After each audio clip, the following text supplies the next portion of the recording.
En direct des studios de la plus belle des radios, nous vous souhaitons une très belle entame de journée. Soyez les bienvenus, mesdames et messieurs, dans le débat de Nana FM. Nous sommes le lundi 21 septembre 2020 et c'est aujourd'hui la journée internationale de la paix. Ce mot défini par le dictionnaire comme des rapports entre personnes qui ne sont pas en conflit ou encore des rapports calmes entre citoyens, c'est-à-dire l'absence de troubles ou de violence. Mais depuis, l'humanité a évolué et la prochaine guerre sera numérique, disent certains. Alors l'interrogation qui est la nôtre ce matin est la suivante. Comment engendrer et préserver la paix dans nos sociétés actuelles? Et pour en parler, nous sommes en studio avec Godwin Eche du CDFDH, le Centre de documentation et de formation sur les droits de l'homme. Bonjour Monsieur Eche. Bonjour Antoine. Ce débat se fera également avec vous, auditeurs, qui pouvez réagir dès maintenant via la page Facebook de Nana FM et dans une vingtaine de minutes par téléphone à travers le 91 09 71 71 ou le 96 61 58 58. Avec Nestor Glo à la mise en onde, je m'appelle Antoine Afanou. Comment engendrer et préserver la paix dans nos sociétés actuelles? C'est le thème du jour. Bienvenue sur la plus belle dame de Lomé. Alors tout droit au but, Godwin Eche, quand on parle de paix, quels sont les principaux éléments, les facteurs qui permettent d'apprécier sa présence ou son absence? Oui, je pense que la paix, un peu comme moi j'ai vraiment apprécié l'introduction que vous avez faite à l'émission. La paix c'est une situation où il n'y a pas de crise, il n'y a pas de trouble, il n'y a pas d'adversité, il n'y a pas de conflit entre les membres d'une certaine communauté. Mais en même temps, il y en a qui disent que la paix, ce n'est pas seulement l'absence de guerre. Mais justement, la paix, comme on l'a dit, c'est une situation, mais c'est aussi un résultat. Ça veut dire que quand vous voyez il y a de la guerre, quand il y a des crises, c'est la manifestation d'un problème. C'est un peu comme quand vous allez à l'hôpital, on vous dit que vous faites de la fièvre. Ça veut dire qu'il y a de cela quelques mois, il y a de cela quelques jours, quelques semaines, vous avez été en contact avec un certain nombre de germes qui aujourd'hui se manifestent comme la fièvre quand vous faites. L'exemple du coronavirus, on va en profiter pour sensibiliser. Le temps d'incubation, c'est le résultat à la fièvre, sinon le virus était là avant. Justement, donc la paix, c'est vrai que c'est un résultat, mais l'absence de guerre ne veut pas forcément dire qu'il y a la paix. Il peut y avoir des frustrations que les gens accumulent, il peut y avoir des oppositions entre les gens, mais qui sont en état en train de dormir, comme un volcan souvent. Un volcan peut dormir pendant plusieurs années, pendant plusieurs décennies, mais un jour vous voyez que ça explose. Donc aujourd'hui, quand on parle de la paix, il est très important, c'est vrai, de considérer qu'il n'y a pas de guerre, il n'y a pas de crise, mais il faut aussi vérifier si au fond, est-ce que les citoyens sont dans une posture où ils se sentent véritablement ensemble. S'ils ne se sentent pas véritablement ensemble, peut-être que nous sommes en train de parler d'une paix, mais d'une paix précaire, d'une paix qui n'est pas durable, et j'espère qu'on aura le temps d'en parler dans l'émission. Alors justement, dans le cas du Togo par exemple et d'autres pays de la sous-région, comment sait-on si les citoyens sont vraiment ensemble ou s'il y a des germes porteuses de violence? Oui, mais justement, peut-être avant la question, si vraiment vous me le permettez, Antoine, j'aimerais dire que peut-être pour cette année 2020, effectivement, on a l'impression de se tourner plutôt vers la crise que nous sommes en train de vivre. Et au niveau des Nations Unies, le secrétaire général des Nations Unies a par exemple fait une citation que j'ai vraiment appréciée. Il dit: la fureur avec laquelle s'abat sur nous ce virus montre bien que se faire la guerre est une folie. Ça voudra dire qu'aujourd'hui, il y a une priorité qui est cette crise, qui fait qu'en réalité, tout naturellement, les hommes, les citoyens devaient oublier les adversités, devaient oublier les conflits d'intérêts et qu'on se mette ensemble contre cette situation. Revenant à votre question, quand vous vous promenez dans la sous-région, vous voyez effectivement que la montée des crises dans différents... Les germes sont toujours présents. Les crises sociopolitiques dans différents pays. Et pire, la montée du terrorisme dans les pays de la sous-région. Avant, on entendait parler de très loin, mais aujourd'hui, il y en a un peu partout. Il y en a au Mali, il y en a au Niger, il y en a un peu au Tchad et au Cameroun, il y en a à côté de chez nous ici, au Burkina Faso.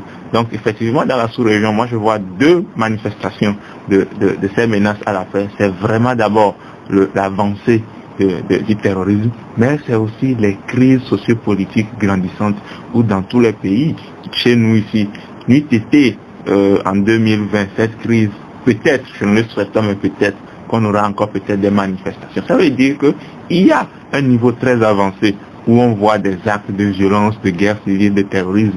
Mais il y a un niveau moins avancé, mais qui n'est pas à être négligé.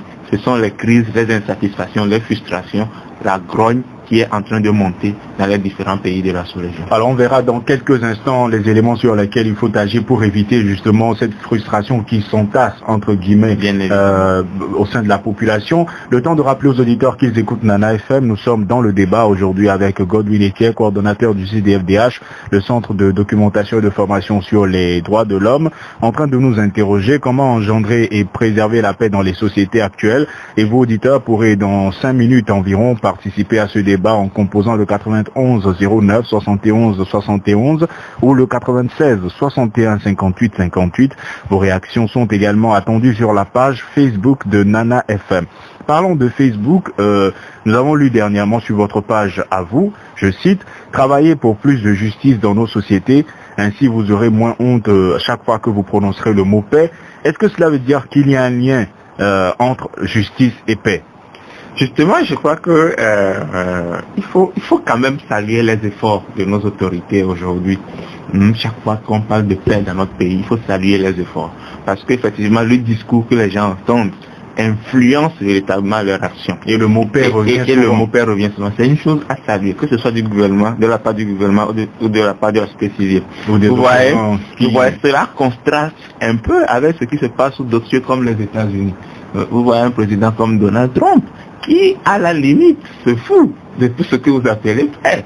Vous voyez l'incident de George Floyd, qui a été abattu, qui a suscité un tollé. Après cet incident, il y a eu un autre incident où un Afro-Américain a été victime. Il a reçu des balles au 7 pour être plus précis. Dieu merci, il n'a pas succombé. Je ne sais pas quelle est sa situation actuellement. Mais ce sur quoi je voulais mettre l'accent en parlant des États-Unis, c'est que lorsque les gens se sont mis dans la rue pour manifester, il y a eu des blancs racistes qui ont tiré sur ces manifestants. Et cela a suscité beaucoup de réactions. Mais un président comme Donald Trump a jugé utile non seulement de critiquer ou bien de critiquer les différentes manifestations, mais d'accueillir à la Maison Blanche les blancs qui ont tiré sur ces manifestants. Ce que ça voudra dire, c'est que on voit là un chef d'État qui n'est pas dans une posture, que ce soit à travers ses propos, à encourager les actes de paix. Je pense qu'au Togo, on doit au moins saluer l'effort de nos autorités qui, naturellement, s'investissent à travers les discours pour que les citoyens sachent que la paix doit être cultivée. Maintenant, mais quand cela ne tienne, ça ne devrait pas s'arrêter au discours. Quand cela ne tienne, moi je suis convaincu d'une chose, et chaque fois que j'en ai l'opportunité, j'en parle, c'est qu'il n'y a pas de paix sans justice et égalité. Ça veut dire à l'entame de cette émission que la paix, c'est un résultat. Et on ne peut pas vouloir la paix et la cohésion sociale en refusant de travailler sur les causes de conflits, ou bien les causes d'instabilité dans le pays. Et parlant de causes, je veux juste vous donner l'exemple des violences policières. Si on demande aux citoyens d'être respectueux envers l'autorité ou envers les corps habillés, et qu'au même moment, quand vous prenez seulement les 5 dernières années dans notre pays, vous voyez lors des manifestations, lors des interpellations, vous voyez la violence avec laquelle ces agents se ruent sur les citoyens. Je peux vous dire qu'il n'y a aucun test qui demande qu'on tabasse un citoyen. Mais dans les rapports, il est dit que ce sont des citoyens qui refusent d'obtempérer. Ce sont les rapports. En fait, les forces de l'ordre sont formées pour maîtriser les citoyens. Et si c'est un citoyen, tant qu'il est maîtrisé, on n'a pas besoin de continuer de le tabasser. Alors quand vous mettez dans la peau du citoyen, qui face au corps habillé, se sent en une situation d'adversité ou bien regarde dans le corps habillé un ennemi, je me demande comment le citoyen peut cultiver la paix. Je vais vous donner l'exemple des périodes de couvre-feu que nous avons récemment traversées, avec ces différentes vidéos, ces différentes photos qui ont circulé, où des citoyens se sont fait tabasser, alors qu'il suffisait juste de les interpeller. Ce que je voulais dire par là, c'est qu'on ne peut pas continuer par nier le fait qu'il y a une certaine animosité entre le corps habillé et les citoyens. Et ça, c'est une menace à la paix. Autre menace à la paix, selon moi, c'est la question de l'impunité. On ne peut pas continuer par dire aux gens, vous devez cultiver la paix, si ceux qui se font auteurs d'actes de violation des droits de l'homme, ceux qui se font auteurs d'actes de corruption, ils ne se sentent pas menacés. Vous savez, le dernier rapport de l'INSEAD n'a fait que confirmer les soupçons de corruption, de crimes économiques que nous avons dans notre pays. En ce qui concerne la perception que les citoyens en ont. Mais qu'est-ce qui en est suivi? On nous a fait dire, on nous a fait entendre qu'il faut aller chercher un consultant international pour venir régler le problème de corruption au Togo. Alors on se demande à quoi servent les institutions qui sont mises en place jusqu'ici pour lutter contre le phénomène de corruption. Ces situations, je peux vous dire, n'encouragent pas un citoyen à se dire ok, nous faisons confiance dans les institutions qui peuvent travailler pour le développement de tous. Voilà pour moi quelques menaces à la paix. Et si vous voulez, on peut parler aussi du processus de réconciliation, parce que la paix justement passe par la réconciliation.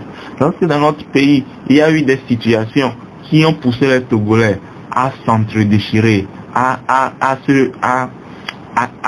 s'affronter entre eux-mêmes, et qu'on dit il faut qu'on se mette ensemble. Moi je salue le travail que la CVJE a fait, je salue le travail formidable que le HCON a fait. J'ai appris récemment que cette institution ne communique pas beaucoup, sinon en réalité il y a des choses qui se font. Mais nous ne devons pas résumer le processus de réconciliation à des dédommagements ou à des réparations financières. Parce que quand quelqu'un a vu ses enfants ou bien un père de famille se faire abattre devant sa famille, ce n'est pas une question d'argent, c'est une question de justice d'abord. Il faut que cette personne, il faut que les proches de cette personne cessent de voir à la télé ou dans les institutions ceux qui sont indexés par les actes dont ils ont été victimes. Ce sera plus réparateur que les indemnisations. Tant qu'on oubliera l'aspect garanti de non-répétition, moi je vois mal comment on ira vers les citoyens pour leur dire cultiver de la paix. Et donc, ce sont les éléments que moi je mets dans justice.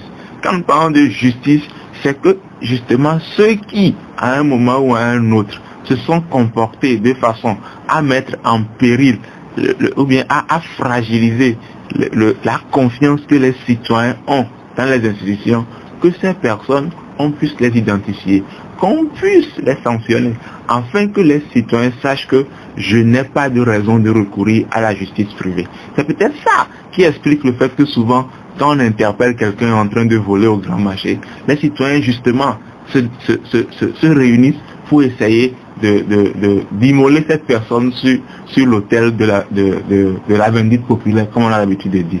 Ça veut dire que les autorités ont une certaine responsabilité, effectivement, dans la garantie de cette fait dont nous parlons. Alors vous l'avez visiblement effleuré, mais à aucun moment, sauf si ma mémoire me joue des tours, depuis le début de cette émission, vous n'avez évoqué le mot politique, alors que dans la mémoire dans la conception de plusieurs, en Afrique, c'est la politique qui est à la base du plus grand nombre d'actes de violence. Quelle est votre conception de la chose? Justement parce que moi je fais partie de ceux qui pensent que la politique, quoi qu'on dise, n'est pas un domaine à part. Vous savez, la définition terre à terre de la politique, c'est, écoutez, la gestion de la chose publique. Et donc, tous les jours, quand nous nous levons, quand nous allons, nous revenons, c'est en fait de la politique. Donc, tous les éléments dont je parle aujourd'hui, ce sont des éléments ou bien des événements qui ont marqué l'histoire politique du pays. Quand je parle des crises de 2005, qui, effectivement, se sont soldées par l'espoir d'un processus de réconciliation lancé avec la CVJE. Et là où nous en sommes aujourd'hui, je parle de la politique. Donc la politique a un rôle important à jouer, ou bien a une place importante dans l'effectivité de la paix dans notre pays. Et quand vous voulez parler de la politique, moi j'aimerais aussi attirer l'attention sur une question. Il n'y a pas que la justice qui est un ingrédient de la paix, mais il y a aussi l'égalité. Ça veut dire que ceux qui nous dirigent, ceux qui sont les acteurs politiques, ceux qui ont promis aux Togolais de déployer un mandat où effectivement la question sociale sera au cœur donc de leur activité, de leur travail. Il faut que ces personnes puissent véritablement nous faire ressentir l'égalité dont on parle. Lorsqu'il y a des discriminations, lorsqu'il y a des inégalités, lorsqu'on a l'impression que la vie de certains citoyens valent plus que celle d'autres, lorsqu'on a l'impression que certains citoyens ont plus de chances d'avoir du travail, ont plus de chances de réussir à des concours plus que d'autres, ça c'est l'inégalité. L'inégalité aussi c'est la pauvreté que vivent les Togolais. Et moi j'ai envie de dire, Cessons, excusez-moi, de nous masturber avec ces chiffres quand on parle de croissance. Les chiffres, à la limite, moi qui ne suis pas économiste, je ne comprends pas grand-chose. Mais ce que je fais, c'est que quand je traverse, ou bien quand je passe du temps avec les citoyens, et c'est mon travail en tant qu'acteur civil, je vois la pauvreté un peu partout. Je vois des citoyens qui n'arrivent pas à manger. Je vois des citoyens dans certaines villes du Nord qui n'ont même pas accès à l'eau. Donc quand vous voulez parler de paix à ces citoyens, ils se demandent, mais est-ce qu'il y a deux types de citoyens? Est-ce qu'il y a deux types de Togolais? Où certains vivent dans l'opulence et d'autres vivent dans la misère? C'est aussi ça, la question de l'ingrédient nécessaire pour avoir une paix durable. Alors, avant de donner la parole aux auditeurs, il y en a aussi qui se disent « Ah, et je n'ai pas forcément ce dont j'ai envie, je n'ai pas de grande maison ni de voiture, mais j'ai au moins la paix, alors laissez-moi avec ma paix, je veux rester tranquille là où je suis, je ne veux m'engager dans quoi que ce soit. » Il vous arrive d'en croiser des personnes comme ça? J'aimerais vous donner une citation que moi j'ai notée la dernière fois lors de notre on a fait une activité ce week-end avec des leaders religieux. Et il y a un des leaders religieux qui a fait une phrase qui m'a frappé. Il dit, et je vais essayer vraiment de citer cette phrase, il dit, n'utilisez pas le terrorisme pour construire la paix. Sinon le résultat que vous aurez, c'est la peur. En réalité, plusieurs citoyens se disent aujourd'hui, j'ai le minimum nécessaire, je reste dans mon coin. Et nous croyons que ça c'est la paix. En réalité, ce n'est pas la paix. C'est la peur. C'est la peur de se faire taguer, c'est la peur de se faire classer, c'est la peur d'être auteur de représailles lorsqu'on veut se prononcer sur ce qui ne va pas dans le pays. Et lorsque chaque temps on dit aux gens, il faut qu'on reste ensemble. Vous voyez ce qui se passe à l'extérieur, il faut qu'on reste ensemble. Pour moi, ça, ce n'est pas la paix, c'est plutôt la peur. Donc ces citoyens qui généralement disent cela, si vous creusez, ils ont des choses à dire, ils ont des insatisfactions. Mais puisque de toutes les façons, on n'est sûr de rien, vaut mieux se taire, rester dans son coin, prendre soin de sa petite famille et considérer qu'on a la paix.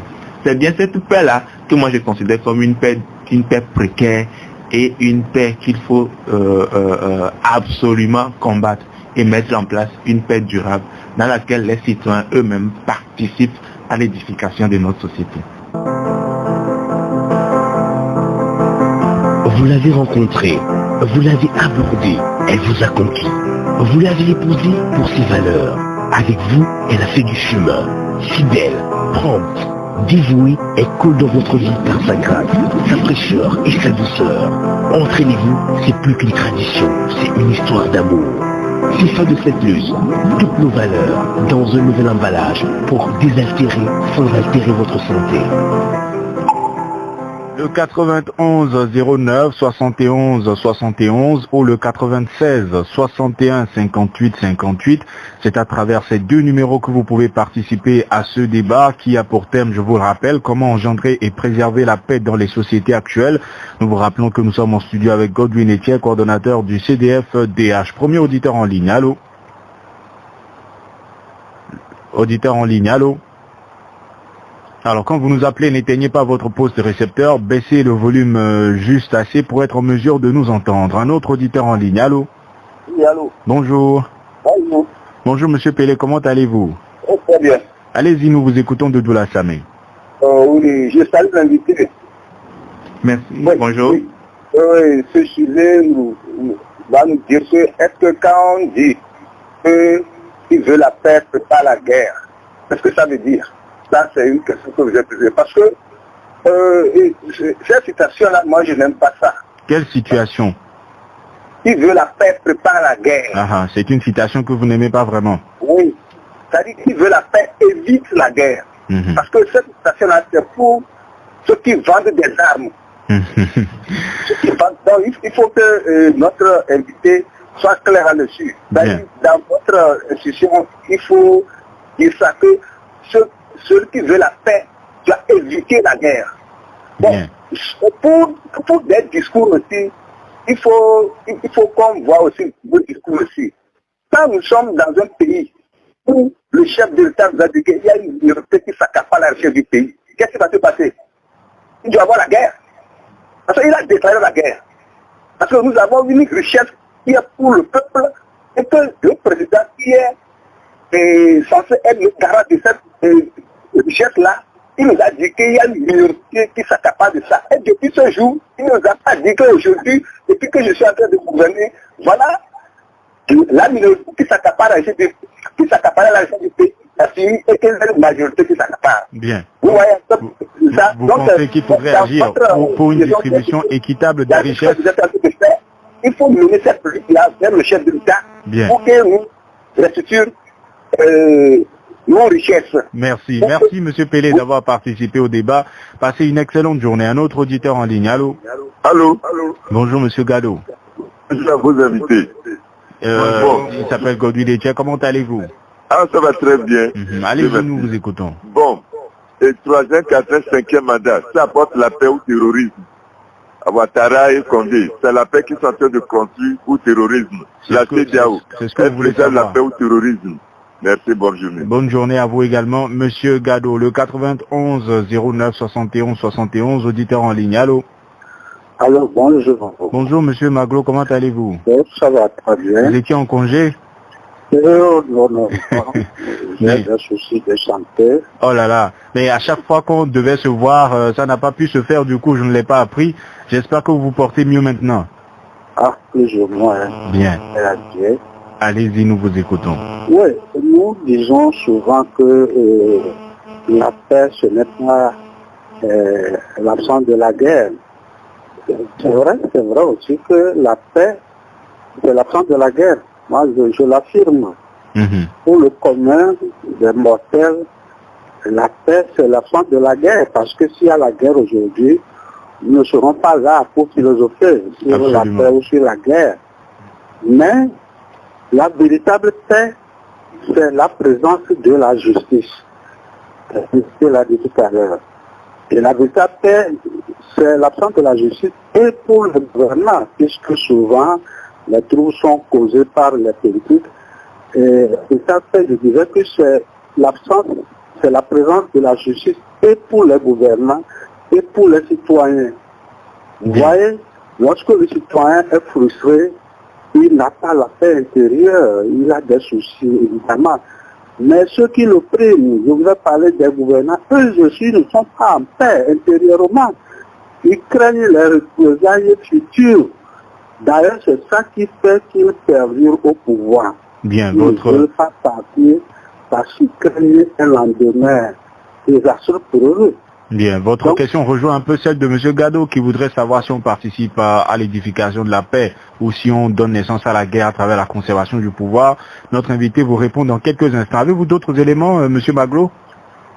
Je crois qu'il a dit l'essentiel. Merci d'avoir été avec nous.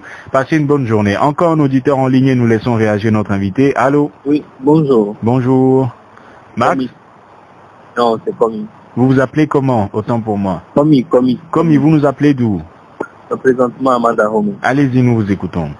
Et moi, j'aimerais savoir, dans un pays, lorsqu'on fait habiller des gens à l'effigie de tricots, on fait des vuvuzélans pour dire qu'il y a paix. Et lorsqu'on monte des sociétés civiles pour faire croire qu'il y a eu une paix. Et au finish, on instrumentalise l'armée qui porte l'arme sur ses prochains. Comment on appelle ce type de paix? Vous avez un terme pour la qualifier, cette paix? Je n'ai pas un terme, mais j'aimerais savoir comment on peut comprendre cette paix-là. C'est-à-dire, je ne sais pas si je m'ai bien compris. À peu près. Alors, pour vous, avant de vous laisser partir, est-ce que vous pensez que le Togo aujourd'hui est un pays en paix? Présentement, moi-même, je ne suis pas en paix.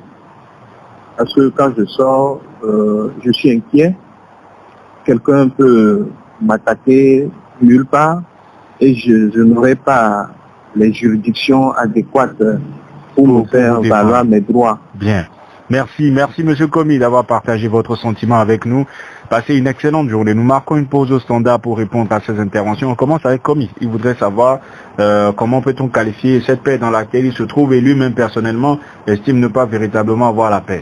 Je pense qu'il faut quand même reconnaître que, vous savez, dans certains pays, quand vous allez au nord, Mali par exemple, ce n'est pas la même chose. Ce n'est pas la même chose. Vous savez, il n'y a plus de contrôle. C'est du désordre total. Et on ne peut pas quand même comparer cette situation-là avec celle que nous avons ici. Il faut le reconnaître. Il y a beaucoup d'efforts qui sont faits pour que, en termes de sécurité, il y ait quand même, il y a quand même le contrôle de l'État qui est sur l'étendue du territoire. Donc, il faut quand même reconnaître cela. Mais justement, moi non plus, je n'ai pas de définition pour la situation que vous avez décrite, Monsieur Komi. Et c'est une situation assez critique. C'est peut-être une paix, mais une paix précaire, une paix illusoire.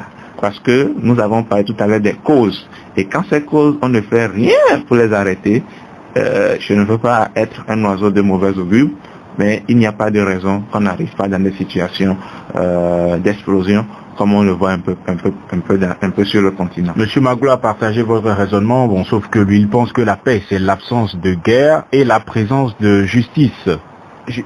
Justement, et je crois que c'est ce que j'ai essayé de décrire tout à l'heure. Nous devons rendre grâce à Dieu parce que nous sommes au moins dans une situation où on peut encore contrôler les choses. C'est pour ça que j'ai pris le temps d'insister sur les sources. L'une des sources aussi, c'est la question de l'espace civique. C'est-à-dire que quand les citoyens ne sont pas contents, ils doivent avoir l'opportunité d'exprimer leur mécontentement, quand même dans le respect de la loi. Mais lorsqu'on voit aujourd'hui dans le pays que presque tout est fait pour empêcher les citoyens de pouvoir s'exprimer, de pouvoir manifester. Ils peuvent le faire entre 11h et 18h. Justement, mais par exemple, quand vous prenez la liberté de manifestation, c'est-à-dire que ce soit dans la pratique, que ce soit même dans les têtes. Il y a eu une révision en 2019 de la loi sur la liberté de manifestation et qui empêche effectivement les citoyens de pouvoir totalement aller dans l'espace civique pour exprimer leur mécontentement. Ce que ça engendre, c'est le terrorisme. Et un peu comme l'auditeur a fait le lien avec ce que ça engendre, en fait, c'est des frustrations. Et un peu comme l'auditeur a fait le lien avec le terrorisme. Mais on a le sentiment que le terrorisme, l'insécurité, la peur, tout ceci se retrouve dans le même panier. Moi, je pense que c'est une situation de cause à effet. Donc, ce n'est pas forcément dans le même panier, mais les causes dont nous parlons aujourd'hui, si elles ne sont pas traitées, elles peuvent amener à une situation comme le terrorisme. Vous savez, si vous voulez, vous pouvez faire des recherches, mais quand vous allez au Nigeria, au nord du Nigeria, quand vous prenez le célèbre mouvement Boko Haram dont on parle aujourd'hui, qui est un monstre que personne ne peut qualifier, ou bien qu'aucun monde ne peut qualifier. Dans les années 2003, 2005 jusqu'à 2007, Boko Haram n'était pas perçu de la même manière au nord du Nigeria. Il était perçu comme un groupe qui organise une résistance contre l'oppression du pouvoir, contre les injustices dans la région. Qu'est-ce que je voulais dire par là? Ça veut dire que si on ne travaille pas contre les inégalités, si ces inégalités s'accumulent, les citoyens deviennent vulnérables et peuvent malheureusement donner leur confiance à des groupes mal intentionnés comme ceux-ci, qui peuvent venir leur donner de la nourriture, leur construire peut-être des puits, leur offrir le minimum pour se soigner. Et ils diront, voilà des gens qui nous pouvons avoir confiance. Jusque ces groupes, en réalité, sont des groupes mal intentionnés et qui, à la fin du temps, vont se radicaliser et vont nous mettre dans une situation incontrôlable. C'est pour ça qu'il est important que les autorités puissent écouter les aspirations profondes, les plaintes des populations, afin d'apporter une réponse.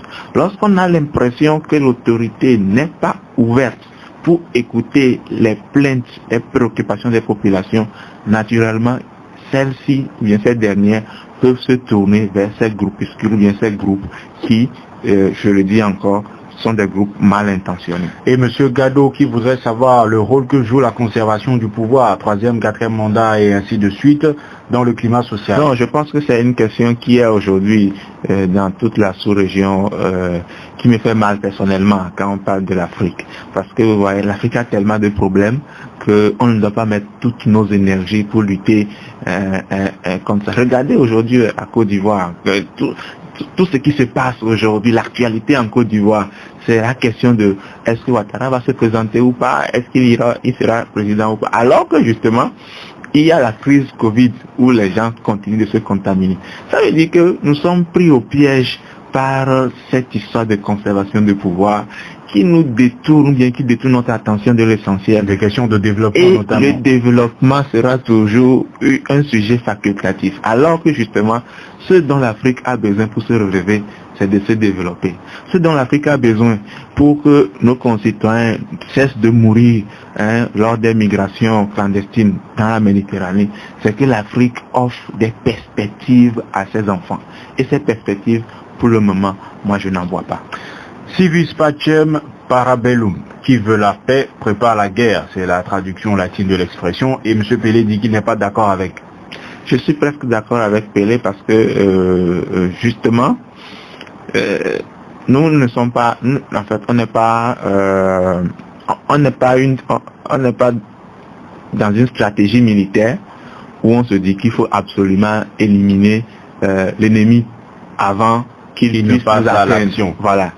Nous sommes des populations, nous sommes des populations civiles, nous sommes dans la construction d'une société harmonieuse et évitablement, ou bien absolument, si nous voulons la paix, il faut éviter la guerre. Il faut éviter la guerre en arrêtant ou bien en ralentissant cette tendance d'impunité, d'inégalité, de discrimination, d'injustice. C'est ça qui fera que les citoyens se sentiront ensemble. On parle aujourd'hui de vivre ensemble, mais en réalité, un peu comme il a dit, c'est seulement lorsqu'il y a des partenaires qui amènent l'argent et on vous dit travaillez sur ce thème et que vous vous mettez ensemble, vous travaillez sur un thème parce qu'il y a l'argent. C'est peut-être à ces occasions qu'on voit le vivre ensemble. Mais si vous voulez vraiment aller demander au Togolais, et un auditeur l'a dit tout à l'heure, il dit qu'il ne se sent pas en paix. Donc voilà un peu des situations, et aujourd'hui, 21 septembre, c'est une opportunité encore pour en parler, et pour que ça tombe dans les oreilles, qu'on puisse travailler afin que les Togolais se sentent véritablement en paix, pas parce qu'ils ont peur des représailles, mais parce qu'ils font confiance à ce qui est en train d'être construit comme pays. Parlant de représailles, M. Maglo pense qu'il y en a qui ne veulent pas quitter le pouvoir parce qu'ils ont peur que leur paix soit menacée après avoir quitté le pouvoir. Oui, excusez-moi, qu'est-ce qu'ils sont partis faire au pouvoir et qui fait en sorte qu'ils aient peur? Il y a une relation. Qu'est-ce qu'ils sont partis faire au pouvoir et qui fait qu'ils ont peur? Normalement, dans un état de droit, je crois que tout est... Le Togo est un pays, quoi qu'on dise, qui a fait le maximum pour avoir des tests qui, si ces tests sont respectés, doivent permettre au pays de fonctionner normalement. Donc, je me demande qu'est-ce que ces personnes ont fait au pouvoir et qui fait qu'ils ont peur. Puisque de toutes les façons, on nous dit que tout va bien. Donc, je suppose qu'il n'y a pas de sujet ou bien de raison à s'inquiéter. Et Monsieur Pelé, pour finir, qui pense qu'il faudrait agir sur la distribution des richesses. Vous en avez parlé également. Oui, c'est exactement ce que j'ai dit. C'est-à-dire que si vous savez, les mouvements communistes, on en a parlé, je n'en suis pas forcément un fan, Staline, etc. Ils ont surfé sur le fait qu'il y a beaucoup d'inégalités. Et pour combattre ces inégalités, il faut faire un panier commun. Prendre tout ce qui appartient à tout le monde, le mettre dans un panier commun et s'assurer qu'on le distribue équitablement. Ça voudra dire que, quelque part, il est très important qu'on s'assure que tous les citoyens puissent vivre, c'est-à-dire puissent vivre décemment. Lorsque on vous dit que vous avez, et je parle des pays africains, des pays qui ont des ressources pas possibles, mais dans ces mêmes pays, les gens n'arrivent pas à manger 3 fois par jour. Mais c'est inadmissible, c'est insoutenable comme situation. Et tant qu'on ne fait pas le nécessaire pour que les citoyens puissent vivre décemment, il n'y a pas de raison que des insatisfactions poussent à des revendications. Et ces revendications, vous savez, ce qui se passe souvent chez nous, c'est qu'elles sont réprimées. Et quand elles sont réprimées, ça pousse à un moment à la radicalisation. Le 91 09 71 71 ou le 96 61 58 58. À votre avis, comment engendrer et préserver la paix dans les sociétés actuelles? Auditeur en ligne, allô? Allô, bonjour. Bonjour Max, comment allez-vous? Bien, merci. Allez-y, nous vous écoutons d'Adido Gomé. Bonjour, monsieur Iker. Bonjour Max.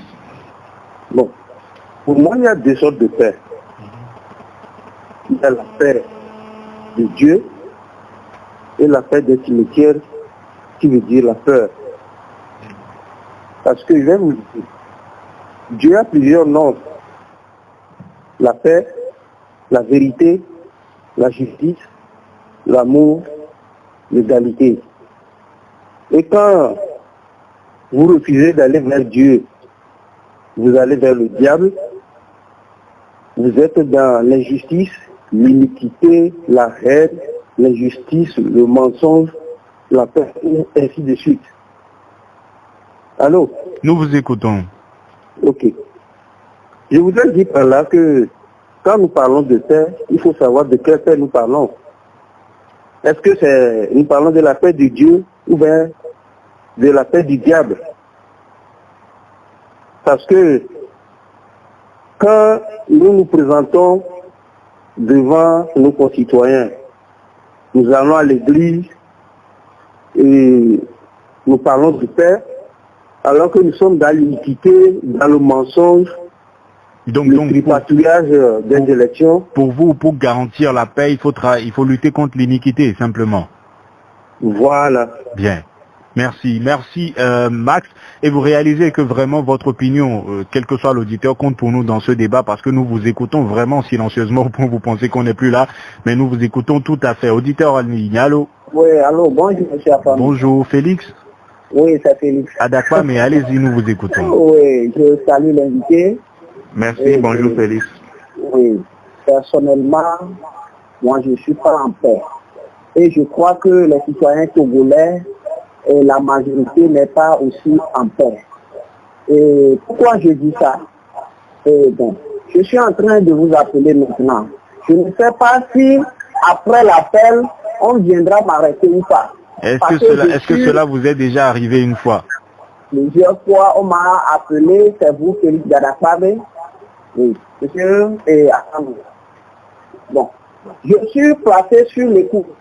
Donc, actuellement, je ne peux pas parler des affaires ou bien des choses sérieuses avec un proche ou un ami sur le téléphone. Tu peux essayer d'appeler cette personne de venir chez toi ou bien tu dois aller chez lui avant de parler des choses secrètes. Mais vous pensez que nous ne sommes pas en paix? Félix, vous pensez que vous êtes mis sur écoute pour quelle raison? Est-ce que vous êtes un acteur politique, vous militez dans un parti? Est-ce que vous menez des activités illicites? Ça, bien entendu, vous ne pourrez pas nous le dire. Mais à votre avis, pourquoi est-ce que vous pensez que vous seriez mis sur écoute? Au moment où tu n'es pas, ou bien ton avis est contraire au gouvernement, en fait, sache que tu es mis sur le coup. Tous les Togolais sont mis sur le coup. Merci beaucoup. Bien, merci. Et il y a l'article du Monde avec Pegasus qui vient apporter de l'eau à votre moulin. On va en reparler dans quelques instants. Le temps de prendre le dernier auditeur en ligne, le 91 09 71 71 ou le 96 61 58 58. À votre avis, comment engendrer et préserver la paix dans les sociétés actuelles? Le 91 09 71 71, auditeur en ligne, allô? Allô, bonjour. Bonjour, vous vous appelez? Je vous appelle d'Agoué. Vous nous appelez d'Agoué, vous vous appelez comment? Je m'appelle Blaise. Blaise? Oui. Bien, parlez un peu plus fort s'il vous plaît, allez-y, nous vous écoutons. Vraiment, vous savez, le Togolais aime trop s'amuser. Les gens blaguent ce qu'on appelle la paix. Pour vous, qu'est-ce que la paix? La paix. Quand déjà nous sortons, nous circulons librement. On n'a pas dit ici, les gens sont venus casser quoi, les gens sont venus voler quoi. Allez-y en Afrique du Sud, celui qui est en train de parler peut vous dire que c'est une réalité. Tu t'arrêtes dans un bar, tu es en train de boire, on vient, on vous braque. Il n'y a pas de l'insécurité, c'est ce qu'on appelle l'insécurité toutard. On prend l'exemple de Mali, les djihadistes. À tout moment, ça pouvait se péter. Au Togo, on a ça. Mais ici, il y en a qui ont peur des braquages aussi, et il y en a qui se produisent. Mais est-ce que c'est tout le temps que ça se produit? Bien, donc... Il y a beaucoup de choses. Entre-temps, je vous avais appelé concernant la rentrée. Les gens disent l'explication. Tant que le gouvernement n'a rien, on sait qu'ils vivent toujours dans le mythisme. Il y a certains trucs qu'il faut parler. Mais pour quelque chose de secret défense, on ne veut pas parler. Il y a certains pas des braquages et tout ça. Il y a beaucoup qu'on a arrêté. Est-ce que vous le savez? Ah ben bien sûr, si vous écoutez Nana FM, vous devez le savoir aussi puisque les arrestations, on en parle à chaque fois qu'il y en a. Merci Blaise d'avoir participé au débat et je ne sais pas si vous nous avez suivis depuis le début, mais notre invité Godwin Etche a insisté sur la reconnaissance qu'il faudrait avoir par rapport à la situation qui est à la nôtre comparativement à celle dans d'autres pays. Vous comprenez un peu son intervention à Blaise? Je voulais rassurer Blaise, mais je suis totalement d'accord avec lui. La question de l'insécurité, je crois que nos forces de défense et de sécurité font de leur mieux pour garantir un minimum de sécurité dans le pays. Moi, j'étais au Nigeria l'année passée et je vous assure que même prendre un taxi, souvent on me déconseille cela parce qu'il se peut que tu rentres dans un taxi et puis que justement tu sois volé comme un objet, comme on vole un téléphone, on vole un téléphone au Togo. Donc, je suis totalement d'accord avec lui. Mais ce que je suis en train de dire, le Nord Mali dont on parle, il y a de cela 15 ans, il n'y avait pas cette situation de ce qu'il faudrait dans la prévention. Au Nord Mali, c'est parce que justement, il y a eu l'État qui a pratiquement démissionné. Il y a eu des gens qui se sont sentis tellement frustrés, tellement abandonnés, qu'à un moment, ces personnes ont ouvert la porte ou bien ont ouvert leur cœur au mouvement extrémiste. Et nous pensons que si on ne travaille pas ici, sur les causes, écoutez, dans 10 ans, dans 15 ans, on ne sait pas ce qu'on aura. C'est un peu ce que nous sommes en train de dire et je souhaiterais vraiment que Blaise soit rassuré. Nous apprécions ce qui est fait actuellement, mais nous tirons la sonnette d'alarme sur ce qu'il faut faire pour que justement le Togo ne devienne pas un territoire de non-droit.